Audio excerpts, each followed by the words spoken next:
In the year 1675, in Bedford, England, En el año 1675, en Bedford, Inglaterra, el famoso predicador puritano y escritor John Bunyan fue arrestado por predicar públicamente sin permiso y fue encarcelado durante 6 meses. Previamente, él había pasado 12 años en prisión, donde escribió muchos libros y folletos. Así que, en lugar de ver este nuevo encarcelamiento como una gran tragedia, lo tomó con un punto de vista optimista. Él escribió: «He estado sin escribir mucho tiempo. Quizá esto, más que una prisión, es como una oficina en la que puedo alcanzar el mundo con el mensaje de Cristo». Fueran o no estas las palabras precisas de Bunyan, su ministerio durante este corto encarcelamiento es innegable. Fue durante estos meses que él escribió El progreso del peregrino, una alegoría de la vida cristiana que es quizás el libro más famoso escrito en el idioma inglés. Pero aunque el trabajo de Juan Bunyan en prisión fue muy importante, el del apóstol Pablo fue mucho mayor. Y durante los 4 años de encarcelamiento de Pablo en Cesarea y Roma, él hizo algunos escritos que son más importantes, populares y pastorales incluso que el progreso del peregrino. Esta es la primera lección de nuestra serie, Epístolas de Pablo en prisión. En esta serie estudiamos las cartas de Pablo, que normalmente se llaman epístolas de la prisión. Estas son cartas que Pablo escribió a varias iglesias y personas mientras estaba en prisión al servicio de Cristo. Nosotros hemos titulado esta lección El encarcelamiento de Pablo. En esta lección veremos las circunstancias que dieron lugar a las cartas de Pablo a los Colosenses, a Filemón, a los Efesios y a los Filipenses. Nuestro estudio sobre el encarcelamiento de Pablo abarcará 3 puntos principales. Primero, veremos el trasfondo del encarcelamiento de Pablo, primero en Cesarea y después en Roma. Segundo, exploraremos el continuo ministerio de Pablo durante su encarcelamiento, viendo cómo continuó incluso sirviendo como apóstol de Cristo mientras estaba en prisión. Y tercero, examinaremos la unidad teológica de las epístolas de la prisión, enfocándonos en algunos temas principales que todas ellas comparten. Comencemos con el trasfondo del encarcelamiento de Pablo. Una de las primeras cosas que debemos mencionar es que los estudiosos no se han puesto de acuerdo sobre el lugar donde Pablo fue encarcelado cuando escribió sus cartas a los Colosenses, a Filemón, a los Efesios y a los Filipenses. Algunos creen que escribió desde Cesarea, mientras que otros creen que escribió desde Roma. En esta lección diremos que probablemente Pablo escribió desde Roma, aunque este detalle no será crítico para ninguna de nuestras interpretaciones. No obstante, debido a que estudiosos respetables discrepan en este punto, manejaremos ambas ciudades. Nuestra investigación sobre el trasfondo del encarcelamiento de Pablo empezará con un estudio de eventos que preceden su arresto. Después, exploraremos los eventos que rodean su arresto en Jerusalén, seguido de su primer encarcelamiento en Cesarea. Finalmente, veremos su subsiguiente encarcelamiento en Roma. Veamos primero los eventos que preceden su arresto.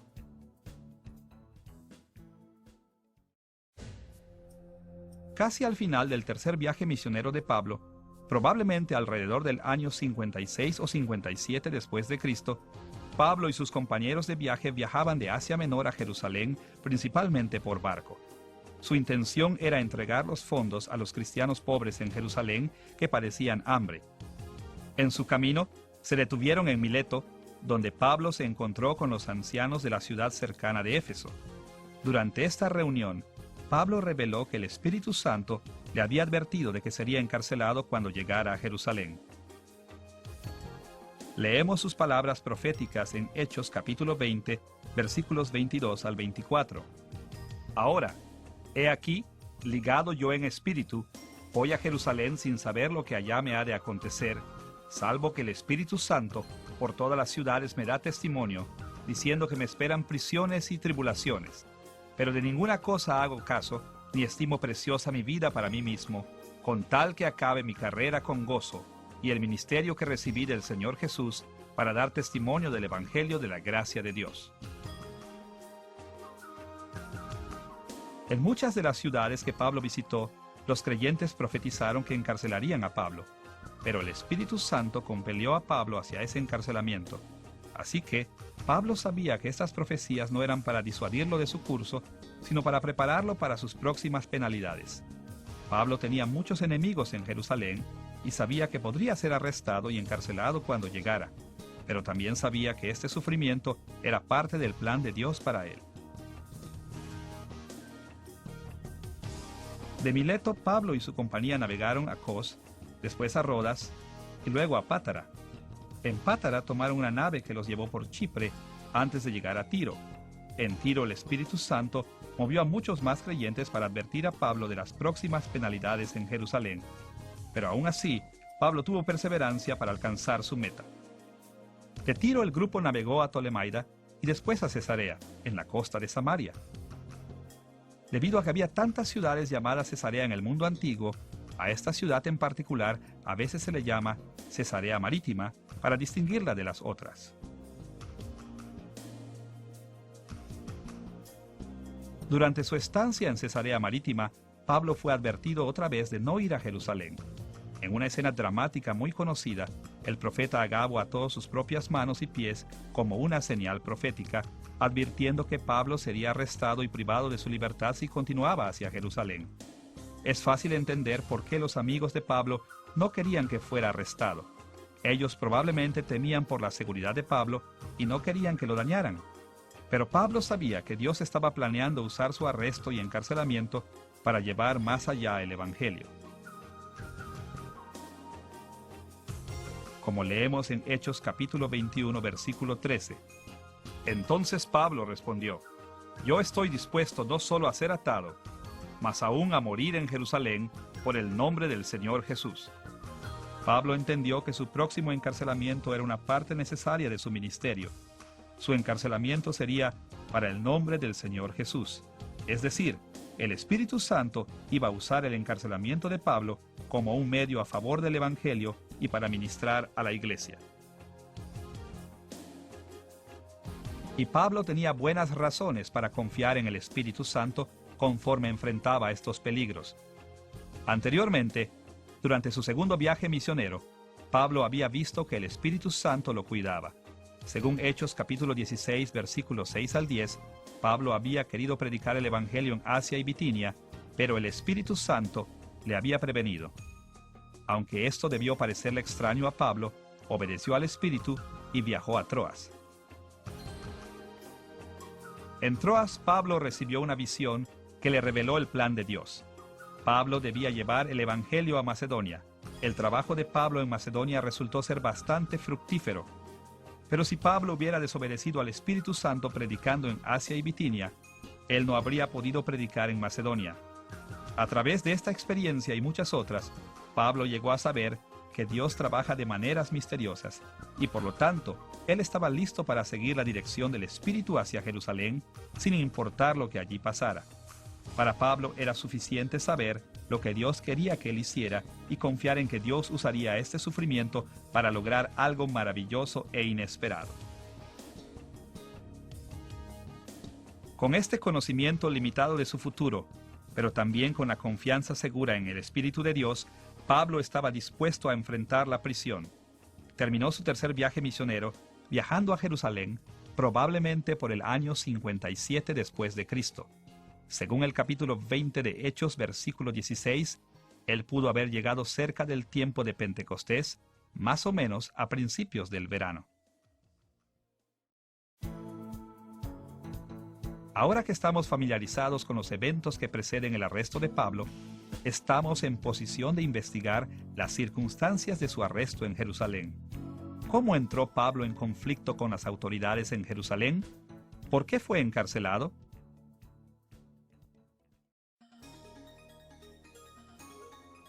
Cuando Pablo llegó a Jerusalén, se quedó con un creyente llamado Mnasón y fue bien recibido por la iglesia.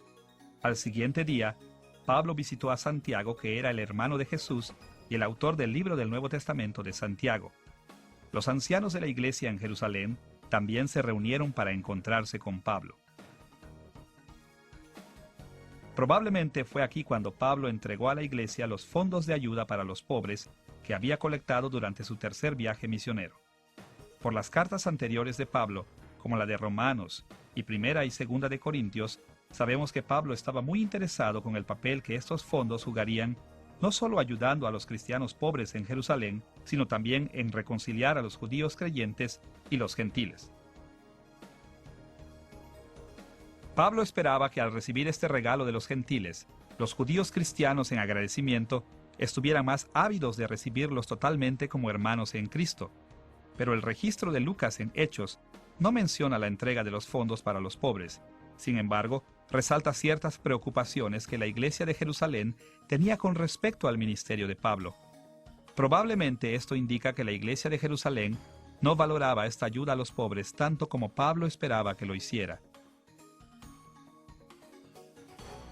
En lugar de regocijarse de la generosidad de los gentiles cristianos y confirmar el ministerio de Pablo, Santiago y los ancianos le informaron a Pablo que ciertos rumores habían llegado a Jerusalén sobre las enseñanzas y prácticas de Pablo. Específicamente, se rumoraba que Pablo enseñó a los judíos cristianos a vivir entre gentiles para que dejaran las prácticas judías tradicionales como la circuncisión. Ahora, los judíos cristianos en Jerusalén realmente creían que todos los judíos cristianos debían mantener las prácticas judías tradicionales, por lo que Santiago y los ancianos estaban preocupados de que los judíos cristianos locales se pudieran oponer a Pablo debido a estos rumores. Debemos hacer una pausa por un momento para señalar que estos rumores sobre Pablo eran falsos. A lo largo de sus epístolas, Pablo afirmó la validez de la ley moral de Dios encontrada en el Antiguo Testamento. Y más allá de esto, él no animó a las comunidades judías a que abandonaran las tradiciones que tenían basadas en la ley mosaica. Al contrario, él siguió la tradición judía cuando estaba en las comunidades judías. Sin embargo, él enseñó que con la muerte y resurrección de Cristo, una nueva era había comenzado. Como explicó en sus epístolas, ni a gentiles ni a judíos se les exigía que mantuvieran estas tradiciones. Los cristianos generalmente debían guardar las tradiciones judías en un alto nivel, pero solo por la causa de extender el evangelio entre los judíos no creyentes.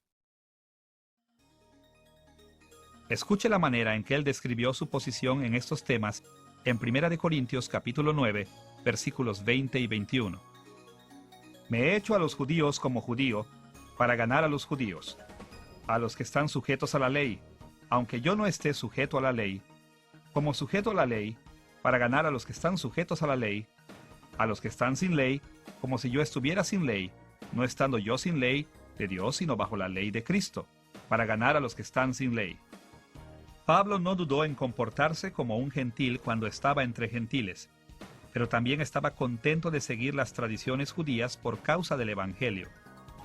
Ahora, Dios no obligó a Pablo a que mantuviera estas aplicaciones judías tradicionales de la ley del Antiguo Testamento. Como Pablo lo dijo aquí, él era libre de abandonar estas prácticas tradicionales, pero él no tenía libertad en cuanto a los requisitos morales de la ley en Cristo. Para abreviar, Pablo creía que las aplicaciones de la ley de Dios habían cambiado ahora que Cristo había venido, pero que aún era aceptable mantener viejas reglas por causa del Evangelio. No es difícil imaginar cómo una doctrina anunciada tan cuidadosamente se podría haber entendido mal o por qué se podría haber rumorado que Pablo enseñó a los judíos a abandonar sus tradiciones. De cualquier forma, Santiago y los ancianos tenían una solución que creían podría satisfacer a los cristianos judíos en Jerusalén.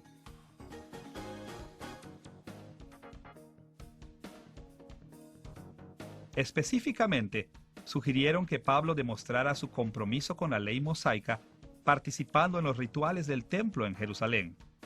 En particular, le pidieron que hiciera los ritos de la purificación con 4 hombres que habían hecho voto de nazareato.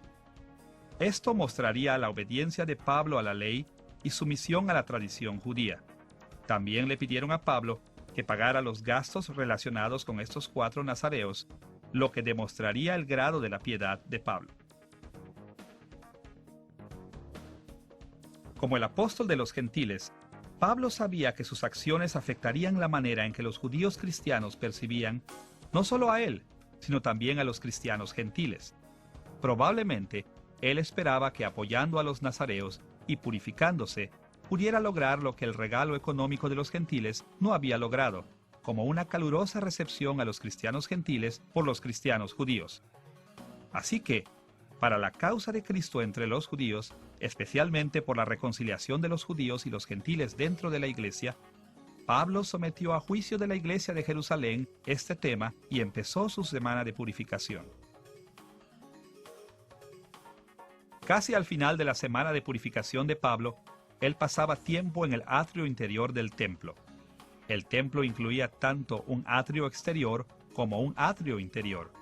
El atrio exterior estaba separado del atrio interior por un portón. El atrio exterior fue llamado el atrio de los gentiles, porque se permitía a las personas de todas las naciones entrar en él. Pero el atrio interior, el atrio de Israel, era reservado exclusivamente para los judíos. Los gentiles que entraban en el atrio de Israel eran responsables hasta la muerte. Mientras Pablo estaba en el atrio de Israel, lo reconocieron algunos judíos de Asia Menor. Ellos eran probablemente judíos no creyentes, en lugar de cristianos convertidos del judaísmo. Antes, estos mismos judíos habían visto a Pablo con un hombre llamado Trófimo, que acompañaba a Pablo a Jerusalén.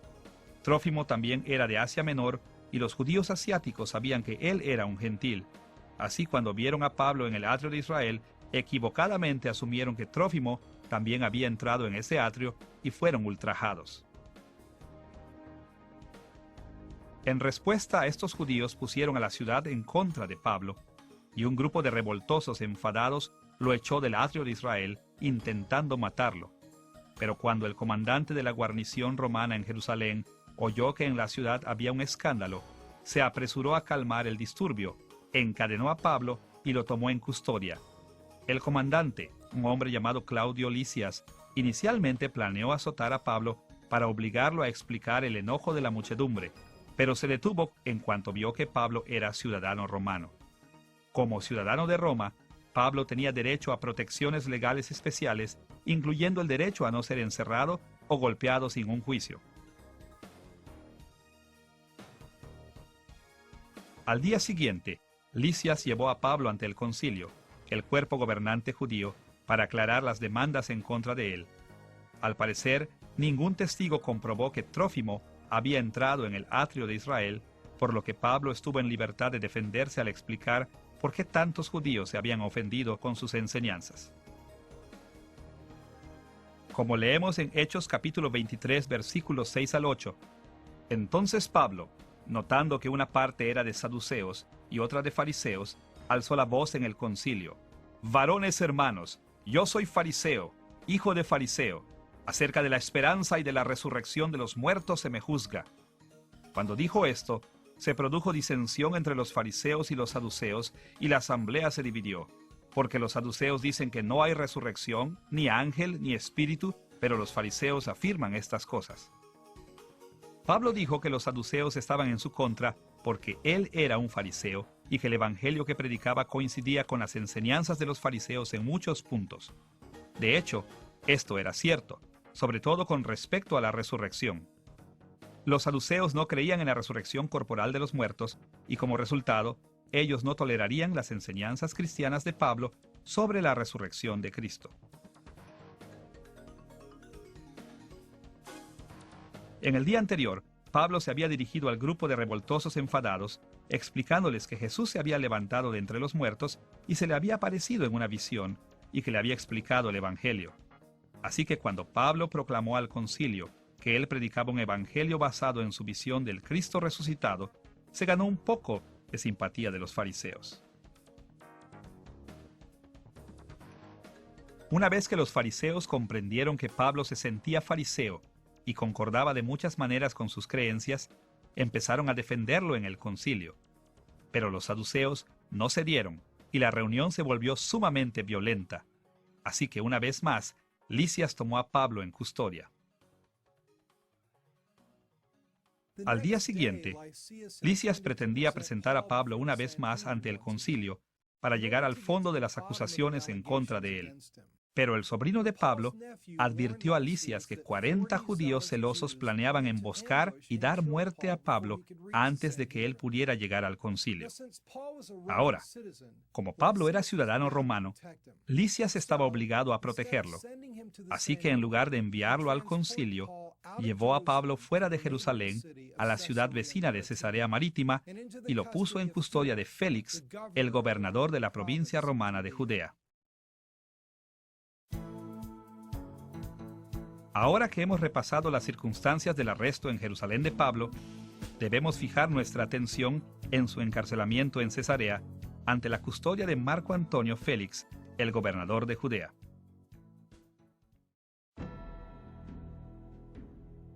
Durante el período del encarcelamiento de Pablo, la provincia romana de Judea estaba formada esencialmente por las regiones conocidas como Judea en el sur, Samaria en el centro y Galilea en el norte. Usted recordará que Cesarea Marítima estaba en la costa de Samaria. También era la ciudad capital de la provincia romana de Judea.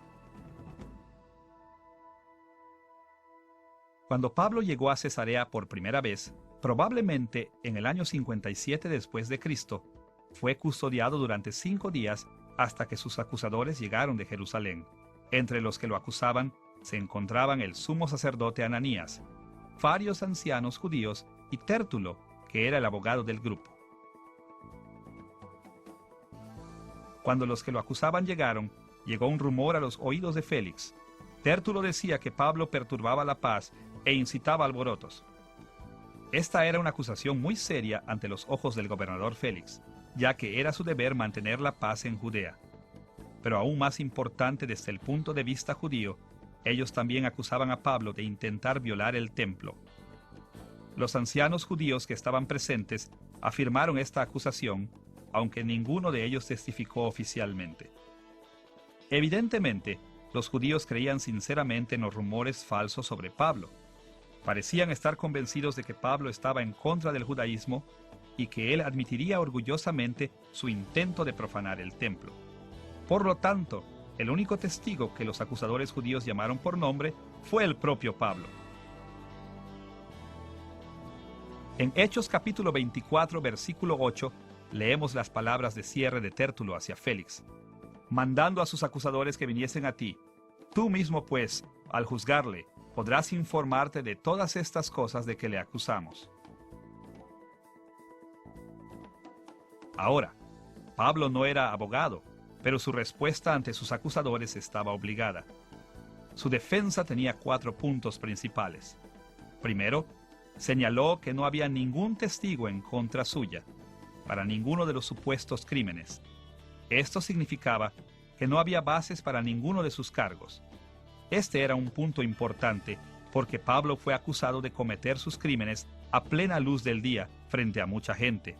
Si él hubiera sido culpable, ciertamente alguien debió haberlo visto. Segundo, él defendió debidamente que otros habían perturbado la paz, no él. El alboroto había sido comenzado por los judíos de Asia Menor. Pablo no era un alborotador de la paz romana, los judíos sí lo eran. Este hecho fue confirmado por la carta de Lisias, que acusaba a los judíos de planear asesinar a Pablo. Tercero, y quizás para sorpresa de sus acusadores, Pablo declaró que él no hubiera tenido ningún deseo de manchar el templo. Al contrario, él creía en todo lo escrito en las Escrituras y había venido al templo para rendir culto. Cuarto, Pablo recordó a la corte que el concilio no lo había encontrado culpable. Este argumento realmente dañaba a la parte acusadora. Los miembros del jurado judío, el concilio, no lo habían encontrado culpable de los supuestos crímenes. ¿Por qué entonces ellos seguían buscando su ejecución? Ahora, en la misteriosa providencia de Dios, Félix era un gobernante deshonesto. Basado en las insuficientes acusaciones en contra de Pablo, Félix hubiera podido soltarlo, pero no lo hizo. Él vio una oportunidad para aprovecharse de la situación, así que decidió detener el caso y prefirió esperar a que Pablo le ofreciera un soborno.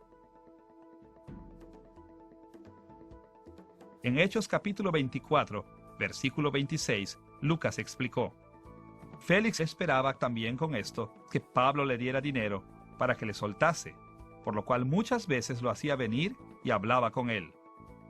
Inicialmente, Félix dijo que él llevaría el caso de Pablo cuando Lisias, el comandante romano, llegó a Cesarea. Pero Félix aplazó el caso de Pablo durante 2 años. Al final de estos 2 años, sin embargo, Félix fue reemplazado como gobernador por Porcio Festo. Cuando Festo tomó su puesto como gobernador en el año 59 después de Cristo, los oponentes judíos de Pablo en Jerusalén vieron otra oportunidad de matar a Pablo. Planearon otra emboscada y pidieron a Festo que entregara a Pablo en manos de Jerusalén, pretendiendo así que su caso fuera reabierto y se manejara localmente. Así que Festo convino en preguntar si Pablo estaría dispuesto a que su caso se escuchara en Jerusalén en lugar de en Cesarea. A estas alturas, en lugar de estar de acuerdo en que su caso se llevara en Jerusalén, Pablo recurrió a su derecho como ciudadano romano para que su caso fuera llevado por el propio Nerón César, y a Festo no le quedó otra opción más que conceder esta demanda. Las Escrituras no hablan de cuál fue la motivación específica de Pablo sobre esta apelación, pero sabemos algunos detalles que podrían explicarlo. Primero, Pablo no tenía muchas razones para creer que sería liberado después de un juicio en Jerusalén. Él ya había pasado 2 años en prisión porque Félix no había sido justo con él. No tenía ninguna razón para creer que Festo sería más justo en su caso. Segundo, Pablo probablemente estaba consciente del complot judío para matarlo. Lucas, el autor de Hechos y un amigo de Pablo, sabían del complot para asesinar a Pablo durante su traslado de Cesarea a Jerusalén. Tercero, la razón más importante: cuando Pablo fue arrestado por Lisias, el Señor se le apareció a Pablo en un sueño, asegurándole que viviría para proclamar el Evangelio en Roma. Como leemos en Hechos capítulo 23, versículo 11. A la noche siguiente se le presentó el Señor y le dijo: «Ten ánimo, Pablo, pues como has testificado de mí en Jerusalén, así es necesario que testifiques también en Roma». El hecho de que Pablo hubiera recibido esta visión en el momento de su arresto le daba razón para pensar que su encarcelamiento le daría en el futuro la oportunidad de proclamar a Cristo en Roma. Como hemos visto, el Espíritu Santo ya había llevado a Pablo a creer que su encarcelamiento llevaría su ministerio del Evangelio más allá. A estas alturas, él había entendido que su encarcelamiento abriría las puertas para ir a Roma. Cualquiera de estas razones habría sido suficiente para que Pablo llevara su caso ante César, pero cualquiera que fuera su motivación, lo que está claro es que finalmente Pablo iba a poder predicar el Evangelio en Roma, aunque fuera desde la prisión. Ahora, antes de que Pablo fuera enviado a Roma, tuvo la oportunidad de explicar su caso ante el rey Herodes Agripa II, y después de oír los argumentos de Pablo, Agripa le dijo a Festo que Pablo podría ser liberado sin tener que presentarse ante César. Pero el Señor tenía algo muy diferente en mente para Pablo. Por razones que incluso no estaban claras para Pablo en ese momento, el Señor planeaba usar el encarcelamiento de Pablo en Roma para extender el Evangelio. Habiendo explorado los 2 años del encarcelamiento en Cesarea de Pablo, ahora estamos preparados para ver su subsiguiente encarcelamiento en Roma. Empezaremos enfocándonos en el largo viaje de Cesarea a Roma. Debido a que Pablo era prisionero de Roma, tenía que ser transportado bajo la guardia romana. Así que fue puesto bajo la autoridad de un centurión romano llamado Julio y embarcado rumbo a Asia Menor. Se le permitió a Pablo que sus compañeros de viaje Lucas y Aristarco lo acompañaran. El barco navegó de Cesarea probablemente a fines del año 59 después de Cristo. Primero llegaron a Sidón, en donde a Pablo le fue permitido visitar a algunos de sus amigos. De Sidón navegaron pasando por Chipre y a lo largo de la costa de Cilicia y Panfilia antes de llegar a Mira, en la región de Licia. En Mira, abordaron una nave hacia Italia. A partir de este punto, navegaron con mal tiempo. Llegaron hasta Gnido y se vieron forzados a cambiar de rumbo hacia el sur, navegando hacia la isla de Creta, hasta llegar finalmente a buenos puertos. Como ya era invierno, el clima era peligroso para navegar.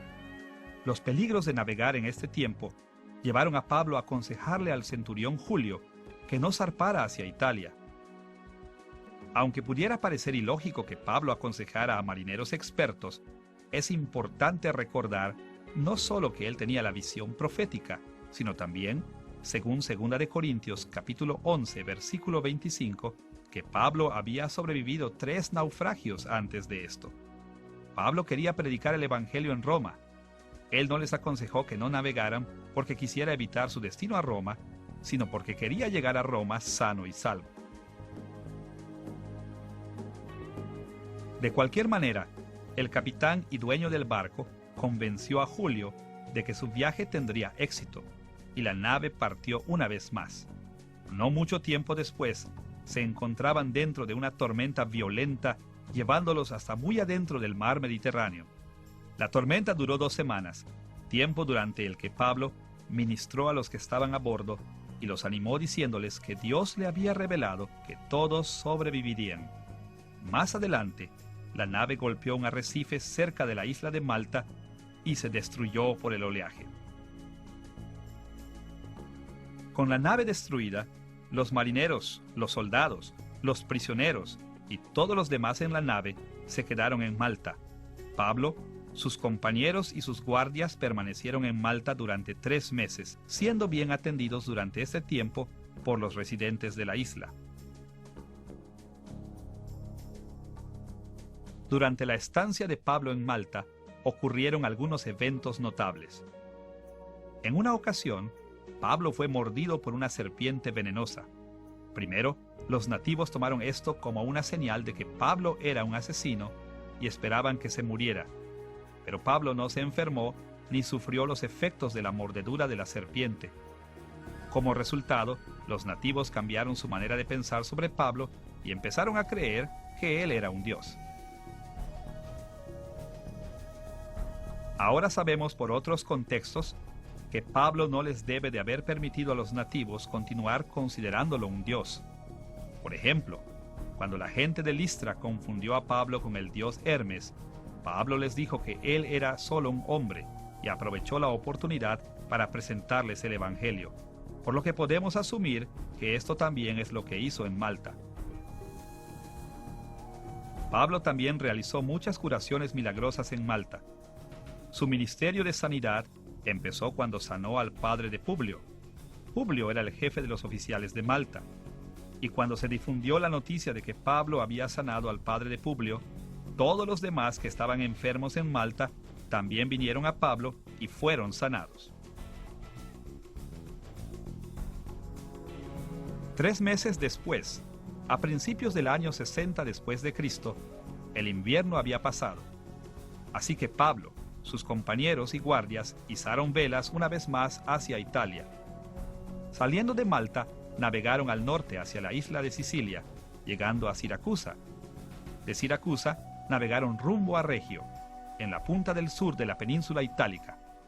Cuando ellos dejaron Regio, un fuerte viento del sur los llevó rápidamente hasta la costa de Putuoli, donde los creyentes vinieron de los alrededores para visitar a Pablo. Después de una semana, Pablo finalmente se dirigió a Roma. Llegó a Roma a fines del año 60 después de Cristo y fue puesto bajo arresto domiciliario. Pablo vivió bajo arresto domiciliario en Roma durante 2 años, desde el año 60 hasta el año 62 después de Cristo. Durante este tiempo estuvo bajo custodia, pero se le permitía recibir visitas y enseñar libremente. Porque la dirección judía en Judea no había informado a los judíos romanos sobre el caso de Pablo, los judíos romanos tenían sus propias dudas acerca de Pablo. A través de sus predicaciones, algunos de ellos se convirtieron al cristianismo, pero otros rechazaron sus enseñanzas sobre Jesús y sus argumentos sobre el Antiguo Testamento. Lucas resumió la estancia de Pablo en Roma en Hechos capítulo 28, versículos 30 y 31. Y Pablo permaneció 2 años enteros en una casa alquilada y recibía a todos los que a él venían, predicando el reino de Dios y enseñando acerca del Señor Jesucristo abiertamente y sin impedimento. El arresto de Pablo en Jerusalén fue injusto, doloroso e incluso atentó contra su vida. Su encarcelamiento en Cesarea había sido una gran injusticia. Su viaje a Roma también involucró muchas penalidades, pero al final los anhelos de Pablo se realizaron y la palabra de Dios fue cumplida. Pablo llegó a Roma y durante 2 años pudo predicar el Evangelio audazmente y sin contrariedades, a pesar de su encarcelamiento, en la ciudad capital del imperio más poderoso de sus días.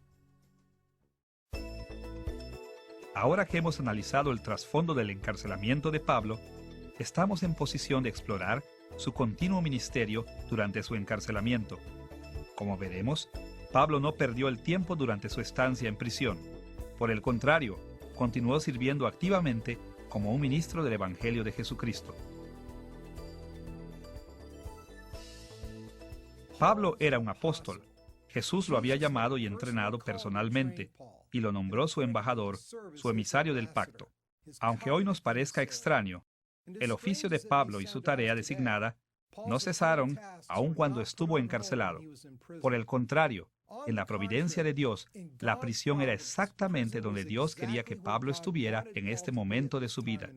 El mismo Dios había orquestado los eventos para que Pablo estuviera en prisión en Roma, para que Pablo tuviera la oportunidad de difundir el Evangelio de Cristo al mundo occidental. Tenemos 2 fuentes principales de información sobre el continuo ministerio del apóstol Pablo durante sus años de encarcelamiento. Por un lado, el libro de los Hechos nos dice muchas cosas sobre el ministerio de Pablo en ese momento. Por otro lado, las diferentes cartas a las iglesias de Pablo muestran una visión de su ministerio dentro de la prisión. Comencemos examinando lo que el libro de los Hechos nos dice sobre el ministerio de Pablo.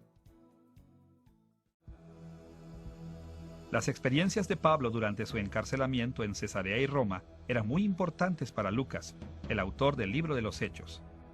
Él dedicó casi 9 capítulos a eventos relacionados con este periodo de la vida de Pablo. Desde la decisión de Pablo de ir a Jerusalén y Roma, en Hechos capítulo 19, versículo 21, hasta el final del libro de Lucas en Hechos capítulo 28, versículo 31. Lucas detalló el propósito de su arresto en Jerusalén y el encarcelamiento que le siguió. Estos capítulos están llenos de detalles, pero por lo menos 3 temas principales aparecen en muchas ocasiones. El conocimiento del futuro sufrimiento de Pablo, su conocimiento del propósito de Dios en este sufrimiento que venía, y su conocimiento de la manera en que las bendiciones de Dios serían derramadas a través de su sufrimiento. Primero, Pablo estaba consciente de que su servicio a Cristo estaba a punto de traer grandes penas y sufrimiento a su vida. En Hechos capítulos 19 al 28, Lucas describió que Pablo tenía conocimiento sobre sus futuras penalidades. Pablo sabía que sería encarcelado y sospechaba que tal vez incluso lo matarían. Por ejemplo, escuche estas palabras de su discurso a los ancianos efesios en Hechos capítulo 20, versículos 22 al 25. Ahora, he aquí, ligado yo en espíritu, voy a Jerusalén sin saber lo que allá me ha de acontecer, salvo que el Espíritu Santo por todas las ciudades me da testimonio, diciendo que me esperan prisiones y tribulaciones, ni estimo preciosa mi vida para mí mismo. Yo sé que ninguno de todos vosotros verá más mi rostro. Después, en Hechos capítulo 21, versículo 13, les dijo a los creyentes en Cesarea: porque yo estoy dispuesto, no solo a ser atado, mas aún a morir en Jerusalén por el nombre del Señor Jesús. Pablo estaba consciente de las dificultades que le esperaban en su servicio a Cristo y su Evangelio, e incluso estaba dispuesto a ser martirizado.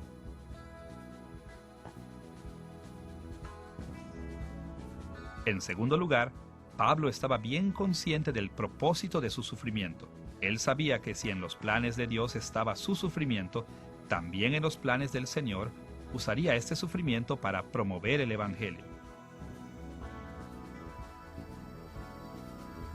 Pablo creía que Dios usaría su sufrimiento para extender el Evangelio cristiano. Él sabía que cualquier sacrificio que tuviera que hacer valdría la pena porque sería la manera de Dios de promover las buenas nuevas de salvación en Cristo. Escuche de nuevo lo que les dijo a los ancianos efesios en Hechos capítulo 20, versículo 24.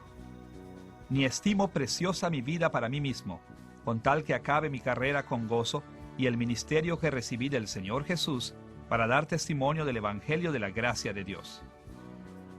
Pablo estaba convencido de que su ministerio en la prisión incluiría testificar por el Evangelio y que parte de su tarea como apóstol era sufrir estas adversidades. En lugar de opacar el ministerio apostólico de Pablo, el encarcelamiento sería el medio por el cual Pablo logró su ministerio. De hecho, cuando leemos en otra parte del libro de los Hechos, esto es precisamente lo que pasó. En Hechos capítulo 22, versículos 1 al 21, leemos que cuando Pablo fue arrestado en Jerusalén, presentó su testimonio cristiano a la multitud. Esto lo guiaba hacia su muerte.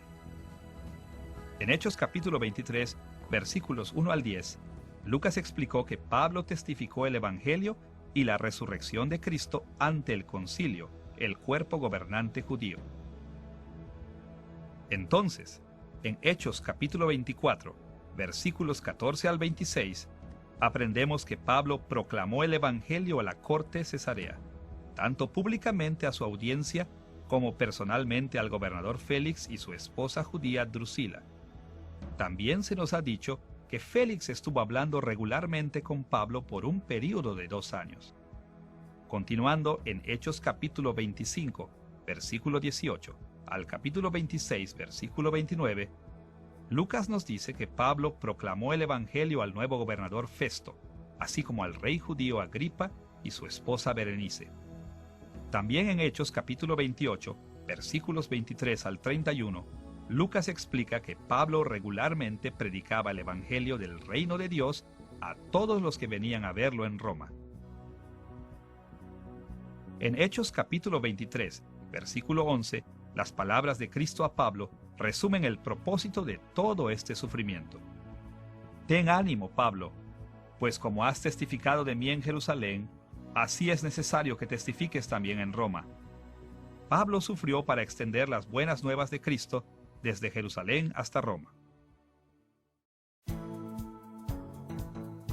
En tercer lugar, Pablo estaba muy consciente de las bendiciones de Dios sobre su ministerio durante este tiempo. El registro de Lucas en Hechos capítulos 19 al 28 deja claro que el testimonio del Evangelio de Pablo se extendió con las grandes bendiciones del Espíritu de Dios.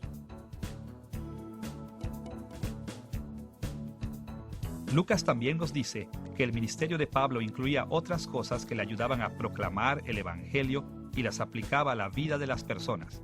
Por ejemplo, recibió e interpretó visiones para proteger la vida de los que iban en el barco que chocó con el arrecife. Sanó al enfermo en Malta. Asimismo, atendió las necesidades individuales de los creyentes que vinieron a verlo. Además de la información que está en el libro de los Hechos, podemos aprender mucho sobre el ministerio continuo de Pablo durante su encarcelamiento, de sus cartas del Nuevo Testamento a las iglesias en Colosas, Éfeso, Filipos y al hombre colosense Filemón. Hay muchas maneras de resumir el ministerio de Pablo, pero por lo menos hay 4 temas principales. Aunque estaba físicamente preso, Pablo siguió ministrando, predicando el Evangelio a varios mandatarios y a sus visitantes, orando en nombre de las iglesias y de los creyentes alrededor del mundo, sufriendo muchas adversidades para el beneficio de la iglesia y, claro, escribiendo y enviando cartas a varias iglesias y personas alrededor del mundo. Primero, Pablo predicó el Evangelio durante este tiempo. Como hemos visto, Pablo soportó la prisión principalmente para ganar nuevas oportunidades de proclamar el Evangelio, y sus cartas de la prisión confirman esta idea. Esto lo vemos no solo porque él mismo se identificaba regularmente como embajador de Cristo en sus cartas, sino también en las oraciones que pedía de las iglesias a las que él les escribió. Por ejemplo, escuche su petición en Efesios capítulo 6, versículos 19 al 20. Oren por mí, a fin de que al abrir mi boca me sea dada palabra para dar a conocer con denuedo el misterio del Evangelio, por el cual soy embajador en cadenas, que con denuedo hable de él como debo hablar. Pablo sabía que, incluso en su prisión, su principal responsabilidad era proclamar el Evangelio, por lo que le pidió a los efesios que oraran por él para que tuviera la fuerza para cumplir su responsabilidad apostólica. Similarmente, en Colosenses capítulo 4, versículos 3 y 4, escribió: orando también al mismo tiempo por nosotros, para que el Señor nos abra puerta para la palabra, a fin de dar a conocer el misterio de Cristo, por el cual también estoy preso, para que lo manifieste como debo hablar. Pablo quería que oraran por él para que tuviera la oportunidad de predicar el Evangelio y poder aprovechar las buenas oportunidades que se le presentaran. Segundo, Pablo estaba en constante oración por las iglesias. Según las cartas de Pablo, su ministerio se extendió más allá de proclamar el Evangelio a los no creyentes. También incluía constantes oraciones por las distintas iglesias y creyentes alrededor del mundo. Prácticamente, lo más seguro es que el encarcelamiento de Pablo de hecho haya incrementado el tiempo que usaba para la oración. Durante sus viajes misioneros, generalmente estaba ocupado viajando o incluso trabajando para sostenerse económicamente. Pero en prisión, él no tenía nada que hacer, ningún lugar para viajar y pocas distracciones. Esto le daba mucho tiempo para orar, y por el testimonio de sus cartas, parece que Pablo usó mucho de este tiempo en orar por otros. Escuche el testimonio de Pablo en cuanto a sus oraciones por otros creyentes en Efesios capítulo 1, versículos 16 al 18. No ceso de dar gracias por vosotros, haciendo memoria de vosotros en mis oraciones, para que el Dios de nuestro Señor Jesucristo os dé espíritu de sabiduría y de revelación, alumbrando los ojos de vuestro entendimiento. Pablo oraba constantemente y de forma regular por los efesios. Él creía que la oración era poderosa y esperaba que Dios honrara sus oraciones bendiciendo a los efesios. Los esfuerzos de Pablo en la oración formaron un ministerio fuerte y valioso para aquellos que no estaban cerca. De una manera muy parecida, en Filipenses capítulo 1, versículos 3 al 9, él explicó que oraba regularmente por la iglesia de Filipos. Doy gracias a mi Dios siempre que me acuerdo de vosotros, siempre en todas mis oraciones, rogando con gozo por todos vosotros. Y esto pido en oración, que vuestro amor abunde aún más y más en ciencia y en todo conocimiento. Y en Colosenses capítulo 1, versículo 9, leemos sobre su compromiso con la iglesia en Colosas. Por lo cual también nosotros, desde el día que lo oímos, no cesamos de orar por vosotros y de pedir que seáis llenos del conocimiento de su voluntad en toda sabiduría e inteligencia espiritual.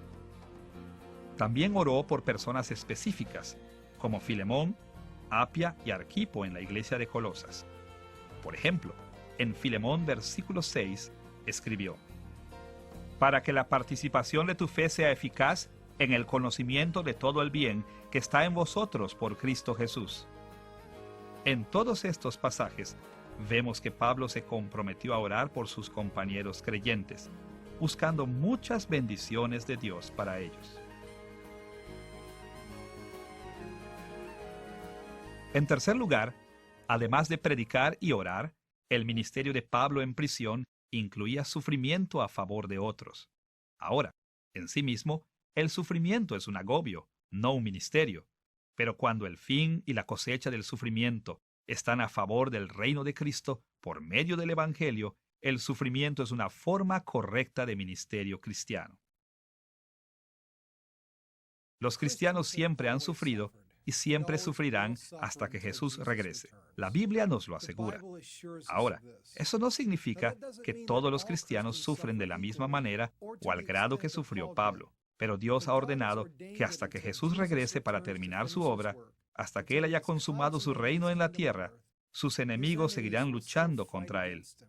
Y eso significa que el pueblo de Jesús continuará sufriendo. Pero la vida de Pablo demuestra algo. Nuestro sufrimiento no es en vano. Al contrario, el sufrimiento de los santos bendice a la iglesia. El sufrimiento de los cristianos testifica para el Evangelio y aumenta la gloria que heredará la iglesia. Sufrir por causa del Evangelio es un ministerio poderoso y con gran propósito. En primer lugar, es un testimonio indiscutible a la verdad del Evangelio. Por eso normalmente nos referimos a los cristianos que mueren por su fe como mártires o testigos. Ya hemos visto varias maneras en que el sufrimiento de Pablo le dio oportunidades para predicar el Evangelio, pero también animó a otros a proclamar el Evangelio. Escuche las palabras de Pablo en relación con esto en Filipenses capítulo 1, versículo 14. Y la mayoría de los hermanos, cobrando ánimo en el Señor con mis prisiones, se atreven mucho más a hablar la palabra sin temor.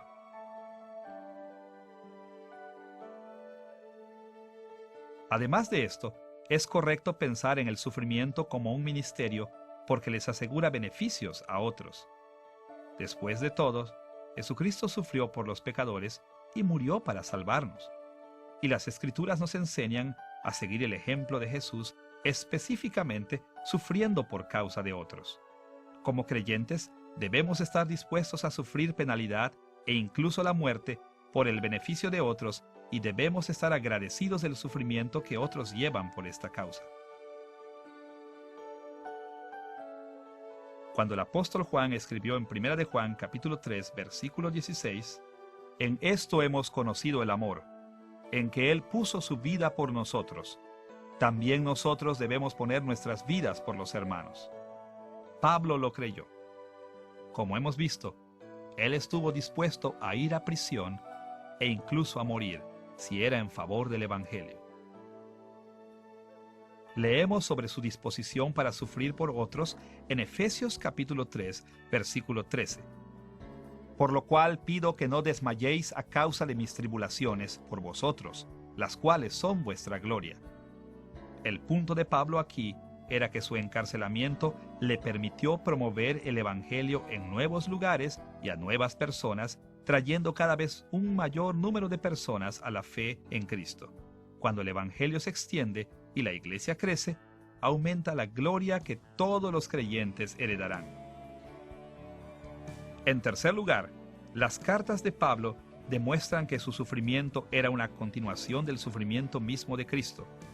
En Colosenses capítulo 1, versículo 24, Pablo hizo la mayor declaración con respecto a su sufrimiento. «Ahora me gozo en lo que padezco por vosotros, y cumplo en mi carne lo que falta de las aflicciones de Cristo por su cuerpo, que es la iglesia». En Colosenses capítulo 1, Pablo afirmó e hizo énfasis en la absoluta suficiencia de Cristo. Así, cuando dijo lo que falta de los sufrimientos de Cristo, Pablo no quiso decir que la muerte de Cristo no era suficiente para salvarnos, ni que los creyentes agregan su propio mérito a la muerte de Cristo. Más bien, Pablo quiso decir que el trabajo de Jesús aún no termina. Cuando Jesús murió y después ascendió al cielo, dio un gran golpe contra el mal y ganó eficazmente la guerra contra sus enemigos demoníacos. Pero Pablo sabía que las fuerzas satánicas continúan luchando contra Cristo y su reino. Jesús no quiere destruir totalmente a sus enemigos hasta que Él regrese en gloria.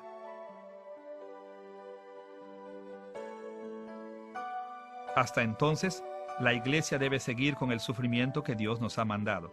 Y debido a que Jesús nos ama tiernamente, y a que se hace uno mismo con todos los creyentes, Él sufre cuando nosotros sufrimos. En un sentido muy real, el sufrimiento de la iglesia es el sufrimiento de Cristo. Este es justo el punto que el mismo Jesús comunicó a Pablo durante la conversión de Pablo en el camino a Damasco. Pablo, entonces conocido como Saulo, perseguía a cristianos activamente, mandándolos a prisión y buscando sus muertes. Pero mientras iba rumbo a Damasco para arrestar a los cristianos de ese lugar, Jesús lo encontró en el camino, lo derribó al suelo y le reveló la verdad. Esa parte de la conversación entre Jesús y Pablo está registrada en Hechos capítulo 9, versículo 5. Él dijo: ¿Quién eres, Señor? Y le dijo: Yo soy Jesús, a quien tú persigues. Jesús le dejó claro a Pablo que perseguir a los creyentes es perseguir al mismo Jesús, y por consiguiente, cuando un creyente sufre, Jesús también sufre. En resumen, entonces, Cristo debe sufrir hasta su regreso, y Él sufre a través del sufrimiento de su cuerpo, la iglesia. Pero cuando su sufrimiento termine, finalmente derrotará a todos sus enemigos por completo y glorificará a su iglesia. Pablo tuvo el privilegio de ayudar a Cristo a cumplir con ese sufrimiento. Además de indicar que predicó, oró y sufrió como apóstol, las cartas de Pablo también demuestran que se comprometió fuertemente con el ministerio, escribiendo mientras estaba preso. El ministerio de escritura de Pablo, durante los años de su encarcelamiento, se muestra en las cartas del Nuevo Testamento a las iglesias en Colosas, Éfeso, Filipos y al hombre colosense Filemón. A través de estas cartas, Pablo pudo llevar el ministerio pastoral apropiado a personas e iglesias. Y gracias a que estos escritos se han conservado para nosotros en el Nuevo Testamento, el ministerio de Pablo se ha multiplicado a lo largo de todo el mundo durante los últimos 2000 años. Los escritos de Pablo revelan un ministerio enriquecido a las personas e iglesias con quienes mantenía una relación. Él sabía muchas cosas sobre sus circunstancias y sobre ellos personalmente. Como resultado, Pablo pudo dirigirse a problemas específicos que concernían a sus lectores, tanto personales como teológicos. Incluso a algunos les dio instrucciones personales por nombre. A pesar de su imposibilidad de viajar, el ministerio de Pablo estaba bien informado y encajaba perfectamente a las situaciones específicas de las personas e iglesias a quienes les escribió. Considere, por ejemplo, que en su carta a los Filipenses, Pablo entró en el ministerio pastoral exhortando a dos mujeres, Evodia y Síntique, a reconciliarse entre sí. Estas eran mujeres que Pablo conocía, mujeres que habían laborado junto con él, pero que habían entrado en discordia. La preocupación de Pablo por ellas era personal y de amor, y la solución a su problema iba con un cariño profundo. Las palabras para ellas las leemos en Filipenses capítulo 4, versículo 2. Ruego a Evodia y a Síntique que sean de un mismo sentir en el Señor. De una manera muy parecida, Pablo también exhortó a la conciliación entre creyentes en el libro de Filemón.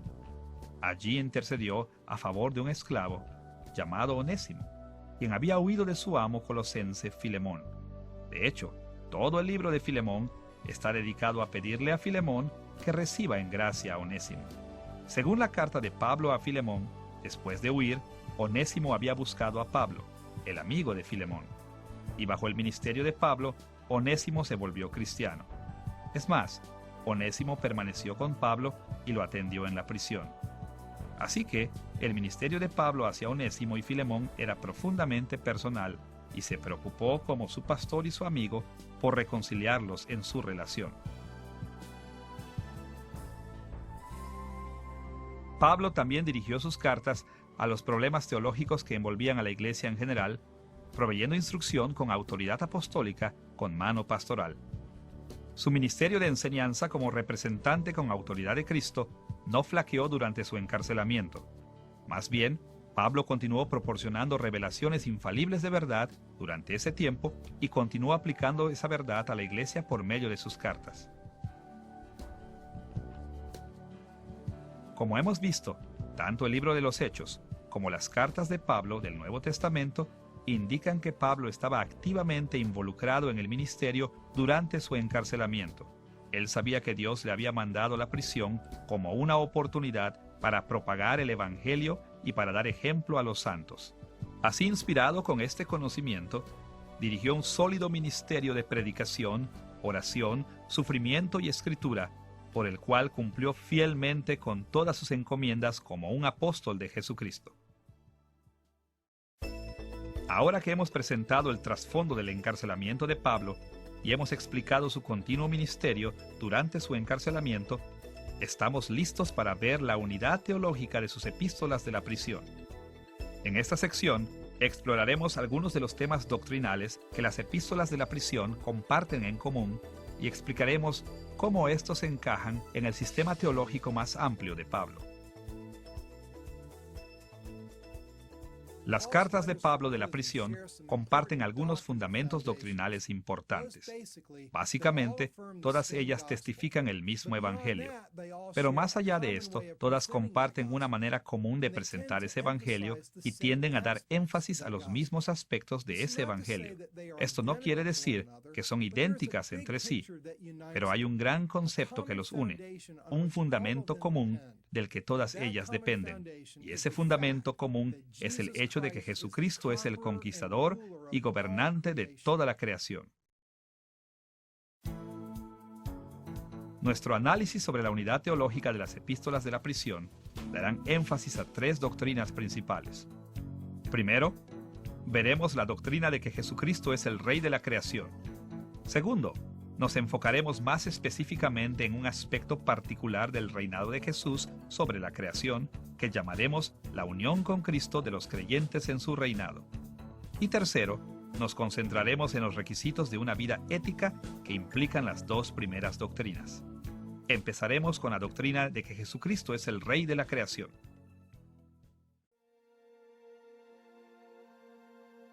El énfasis de Pablo en el reinado de Cristo sobre la creación es quizás más escuchado en sus cartas de la prisión que en cualquiera de sus otros escritos. Nos enfocaremos en tres aspectos del reinado de Cristo que frecuentemente aparecen en sus epístolas de la prisión: su soberanía, que implica su poder y su autoridad; su honor, que incluye su gloria, su posición de ser respetado, exaltado y adorado; y su determinación de regresar para consumar su reino en la tierra. Veamos primero la soberanía real de Cristo.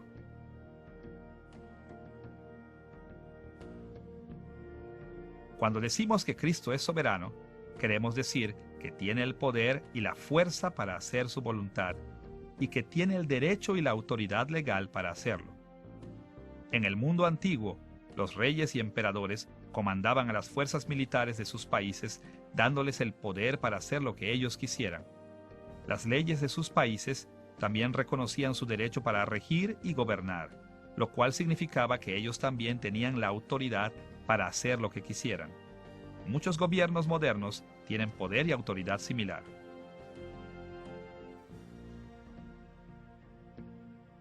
Según Pablo, cuando Jesús ascendió al cielo, Dios Padre lo vistió con este tipo de soberanía sobre toda la creación. Jesús es ahora tan poderoso y tiene tanta autoridad que su soberanía también se extiende sobre todos los demás reyes y gobernantes, ya sea que estén en la tierra o en el reino espiritual. En Efesios capítulo 1, versículos 20 al 22, Pablo describió la soberanía que el Padre le concedió a Cristo de esta manera: el Padre operó en Cristo, resucitándole de los muertos y sentándole a su diestra en los lugares celestiales, sobre todo principado y autoridad y poder y señorío, y sobre todo nombre que se nombra, no solo en este siglo, sino también en el venidero, y sometió todas las cosas bajo sus pies, y lo dio por cabeza sobre todas las cosas a la Iglesia. Ahora mismo, Jesucristo gobierna sobre toda la creación con poder absoluto, y su soberanía no se limita simplemente a los reinos celestiales. Él también gobierna sobre la tierra. Como el mismo Jesús declaró en Mateo capítulo 28, versículo 18.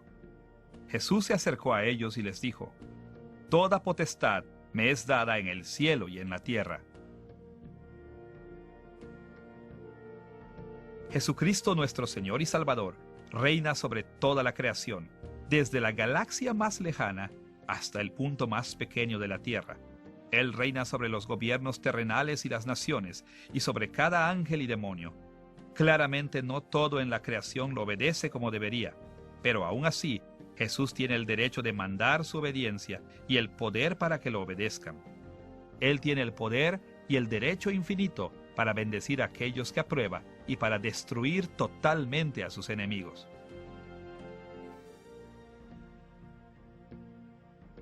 Además de dar énfasis a la soberanía de Cristo, Pablo dirigió su atención al honor de Cristo, que consiste en su gloria y su valor y exige ser respetado, exaltado y adorado.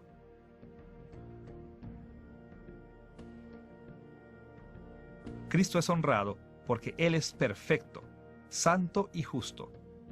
Él es honrado porque tiene una posición de máxima autoridad y porque ejerce esa autoridad justa y honradamente. También es honrado porque es el ser más valioso en toda la creación, el que Dios valora más que a cualquier otro. Y es honrado porque es el creador y sustentador del universo. Fácilmente podríamos enlistar cientos de razones por las que Jesús es digno de honor, pero quizás la mayor razón por la que Jesús merece el honor y la alabanza es su divinidad. Jesús es Dios y Dios es digno del mayor honor imaginable.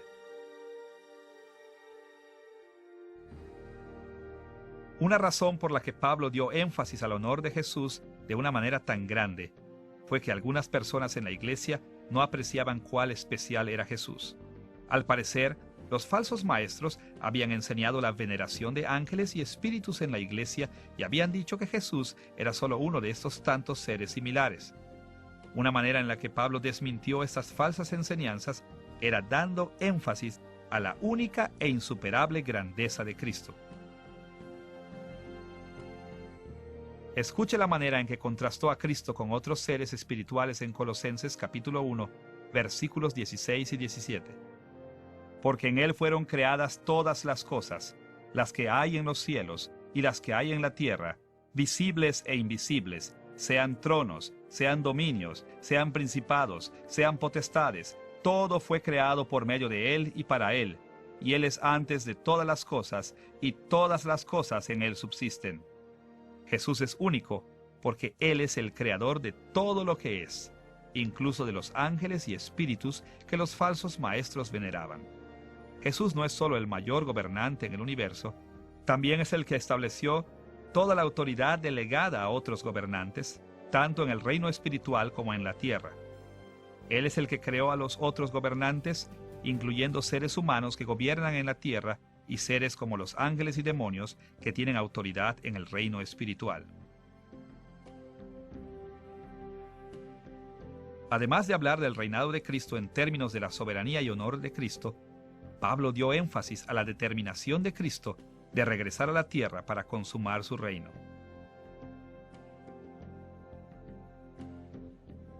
Para entender la perspectiva de Pablo sobre el regreso de Cristo, debemos recordar que su enseñanza sobre el final de los tiempos, o sea, su escatología, nació de puntos de vista judíos del final de los tiempos tradicionales. En la teología judía tradicional de los días de Pablo, se pensaba que las Escrituras presentaban dos eras principales de la humanidad. Antes de que Cristo viniera, el mundo estaba en la era presente, que estaba caracterizada por pecado, muerte y corrupción. Esta era presente sería seguida por los tiempos venideros, a la que la Biblia también se refiere como el reino de Dios y el reino de los cielos. Este reemplazo sucedería todo en un momento, cuando el Mesías o Cristo viniera. Pero según Pablo y los otros autores del Nuevo Testamento, Jesús reveló que esta concepción judía tradicional no era del todo exacta.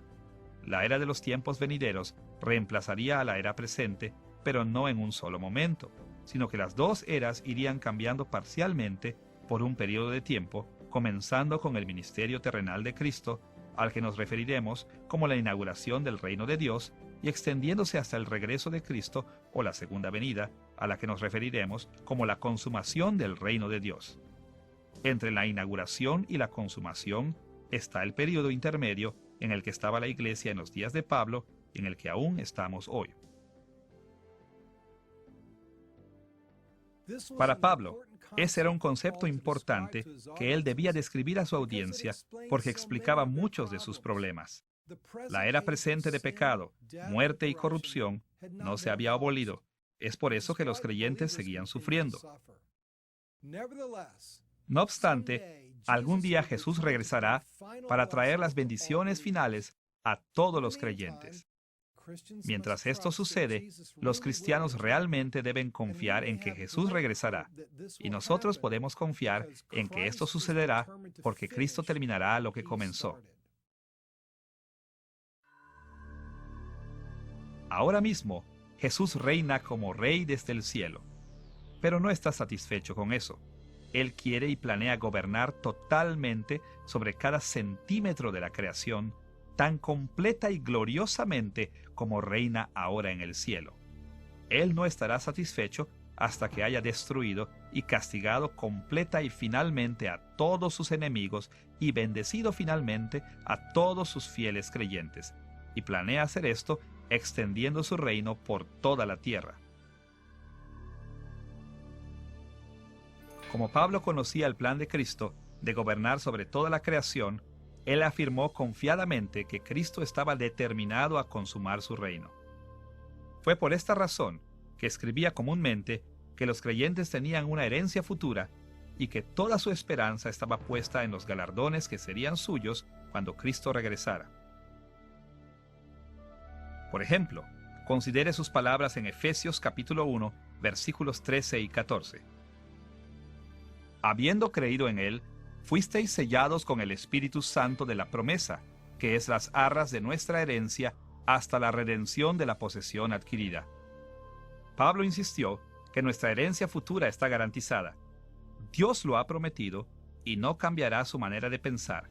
Como resultado, Jesús debe regresar para darnos nuestra herencia en el reino consumado.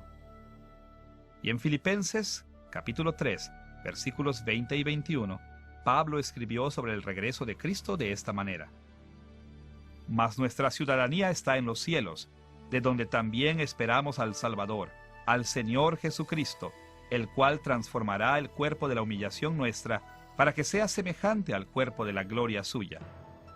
Cuando Cristo regrese para consumar su reino en la tierra, nuestra herencia incluirá nuevos cuerpos glorificados. Pablo podía hablar sobre esta herencia con mucha confianza porque sabía que Jesús había prometido regresar y que Jesús estaba determinado a cumplir esa promesa. A lo largo de sus epístolas de la prisión, Pablo confió en la soberanía real, honor y determinación de Cristo como piedras angulares para sus enseñanzas. Estos temas sobresalen repetidamente en estas cartas, proporcionando las bases de muchas de las enseñanzas de Pablo a los colosenses, los efesios y los filipenses. Ahora que hemos visto la doctrina de que Jesucristo es el Rey de la creación, debemos centrar nuestra atención en el segundo punto de doctrina común en las epístolas de la prisión, llamado la unión con Cristo de los creyentes en su realeza, nuestra unión con Jesús, por la cual comparte su bendición con nosotros.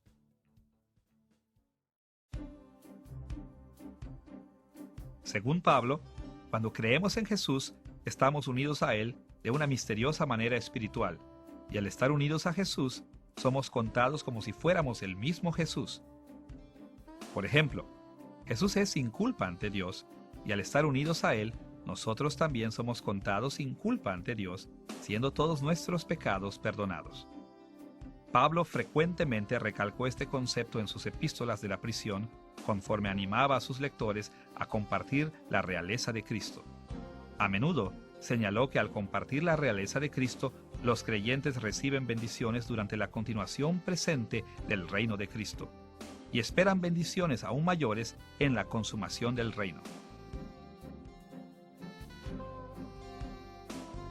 Por ejemplo, En Colosenses capítulo 3, versículos 1 al 4, Pablo escribió: Si pues habéis resucitado con Cristo, buscad las cosas de arriba, donde está Cristo sentado a la diestra de Dios, porque habéis muerto, y vuestra vida está escondida con Cristo en Dios. Cuando Cristo, vuestra vida, se manifieste, entonces vosotros también seréis manifestados con Él en gloria. Por medio de nuestra unión con Cristo, estamos unidos a la muerte de Cristo, así que también hemos muerto con Él. De la misma manera, estamos unidos a la resurrección y vida de Cristo, para que también seamos levantados con Él.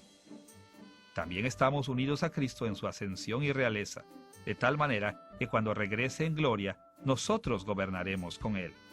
Como Pablo escribió en Efesios capítulo 2, versículos 6 y 7, y juntamente con Él nos resucitó, y asimismo nos hizo sentar en los lugares celestiales con Cristo Jesús, para mostrar en los siglos venideros las abundantes riquezas de su gracia en su bondad para con nosotros en Cristo Jesús.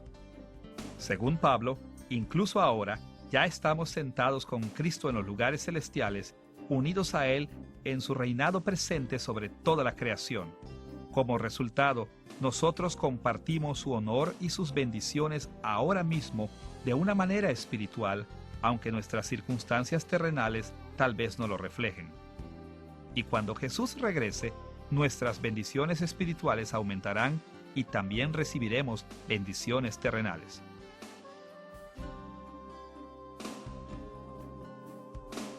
Pero Pablo también recurrió a nuestra unión con Cristo en su reinado para hablar de cosas que son menos agradables, como el sufrimiento.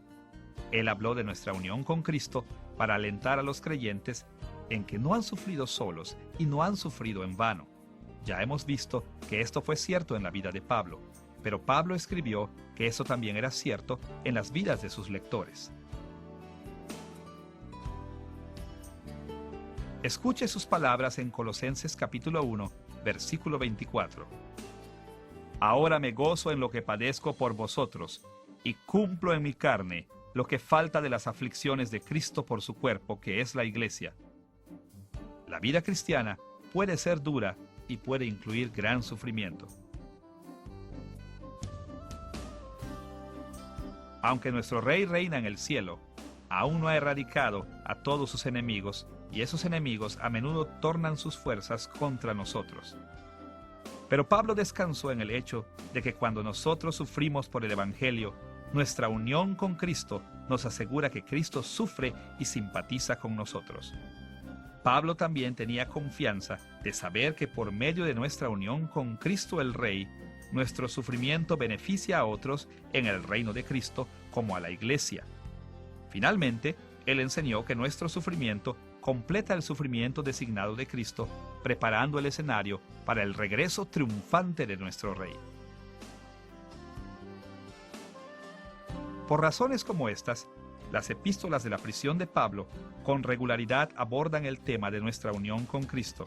Para Pablo, nuestra unión con el Rey de la creación era la fuente de gran confianza en nuestra salvación, gran estímulo en tiempos de problemas y gran esperanza en el futuro.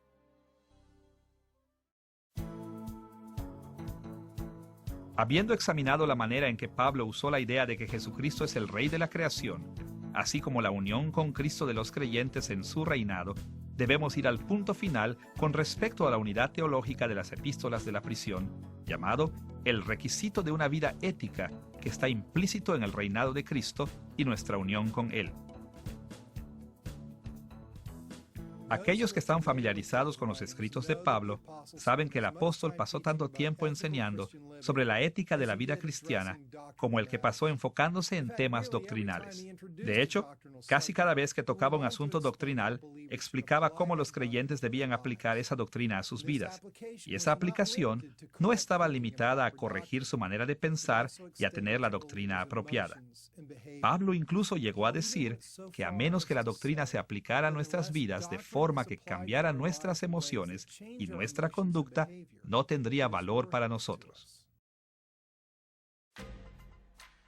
Escuche las palabras de Pablo a este respecto en 1 Corintios capítulo 13, versículo 2.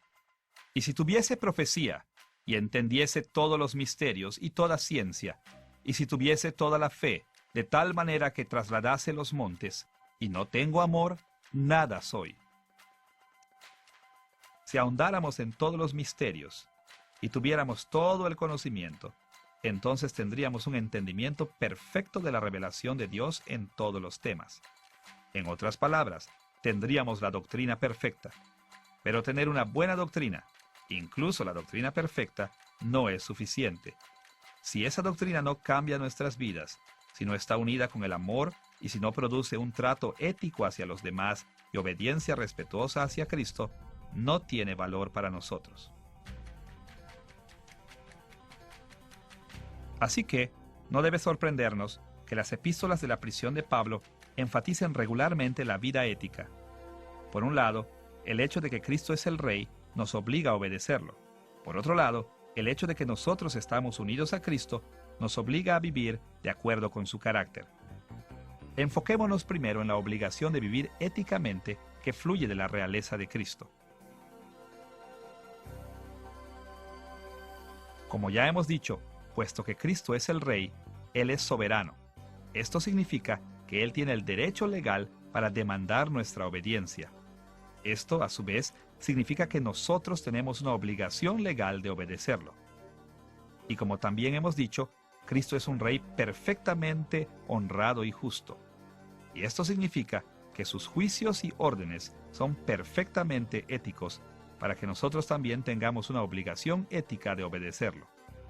Porque Cristo es soberano y justo, nosotros estamos legal y éticamente obligados a obedecer todo lo que Él ordena. Este es el tipo de argumento que Pablo utilizó en Filipenses capítulo 2, versículos 9 al 12, donde escribió estas palabras. Por lo cual, Dios también le exaltó hasta lo sumo, y le dio un nombre que es sobre todo nombre, para que en el nombre de Jesús se doble toda rodilla de los que están en los cielos y en la tierra y debajo de la tierra. Por tanto, amados míos, como siempre habéis obedecido, ocupaos en vuestra salvación con temor y temblor. Jesús es Rey y Señor por encima de todo en el cielo, en la tierra y debajo de la tierra. En otras palabras, Él es el Rey de la creación, y con base en la realeza de Cristo, Pablo exhortó a los filipenses a obedecer a Cristo. Es más, como hemos visto, la realeza de Cristo incluye su honra. Concordantemente, Pablo también dijo que los cristianos deben vivir vidas santas de respeto para la honra de su Rey. Por un lado, el obedecer a Cristo conserva su reputación. Por el otro, porque Cristo es santo y justo y honorable, merece ser obedecido. Pablo escribió sobre esto en Filipenses capítulo 1, versículo 27, diciendo: solamente esto, procuren que su manera de vivir esté de acuerdo con el Evangelio de Cristo. Y en Colosenses capítulo 1, versículo 10, animó a sus lectores escribiendo: para que andéis como es digno del Señor, agradándole en todo, llevando fruto en toda buena obra. Pablo estaba profundamente interesado en que el honor y la reputación de Cristo fueran respetados y protegidos, e indicó que los creyentes logran esto con las buenas obras, es decir, cuando obedecen los mandamientos del Señor. A lo largo de sus epístolas de la prisión, Pablo exhortó a sus lectores a obedecer a Cristo, vivir éticamente siguiendo los mandamientos del Señor para pensar, sentir y comportarse correctamente. Y aunque no siempre hizo una conexión explícita con la realeza de Cristo, hizo esta conexión las veces necesarias como para dejar claro que la realeza de Cristo siempre debe ser una de nuestras motivaciones fundamentales para vivir vidas santas. Además de enseñar que los cristianos deben vivir éticamente porque Cristo es el Rey, Pablo explicó que debido a que estamos unidos a Cristo, estamos obligados y capacitados para vivir de acuerdo a su carácter y mandamientos. Nuestra unión con Cristo nos obliga y nos permite vivir éticamente por lo menos por 3 razones.